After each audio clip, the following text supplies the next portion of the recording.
திருமயத்தில் உள்ள ஸ்ரீ காசி விஸ்வநாதர் கோவில் கும்பாபிஷேக விழா வெகு விமர்சையாக நடைபெற்றது.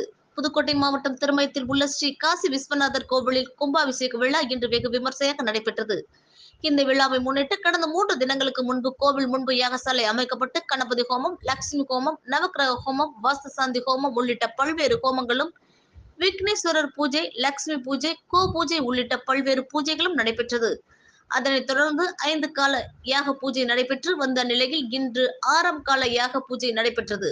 பின்னர் பல்வேறு புனித தலத்திலிருந்து கொண்டு வரப்பட்ட புனித நீரை யாகசாலையில் வைத்து பூஜை செய்த சிவாச்சாரியார்கள் பின்னர் புனித நீரை தலையில் சுமந்து மேளதாளங்கள் முழங்க ஊர்வலமாக கோவில் ராஜகோபுரத்திற்கு எடுத்துச் சென்றனர். பின்னர் கோவில் கோபுரத்தை சுற்றி கருட பகவான் வட்டமிட ராஜகோபுர கலசத்தில் புனித நீரை ஊற்றி சிவாச்சாரியர்கள் வேத மந்திரங்கள் முழங்க கும்பாபிஷேகம் செய்து வைத்தனர். இதில் அப்பகுதியை சுற்றியுள்ள ஏராளமான பக்தர்கள் கலந்து கொண்டு சுவாமி தரிசனம் செய்த நிலையில் புனித நீர் பொதுமக்கள் மீது தெளிக்கப்பட்டது.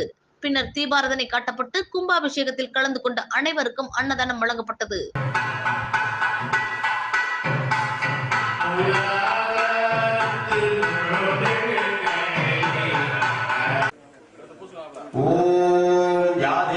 सर्वभूतेषु मातृरूपेण संस्थितः नमस्तस्मै नमस्तस्मै नमस्तस्मै नमो नमः या देवी सर्वभूतेषु गोमातारूपेण संस्थितः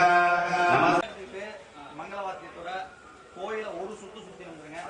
சுத்தி வந்ததுக்கு அப்புறம் மாட்ட எல்லாரும் நமஸ்காரம் பண்ணிட்டு எல்லாம் நம்ம என்ன கோரிக்கை என்ன வேண்டுதல்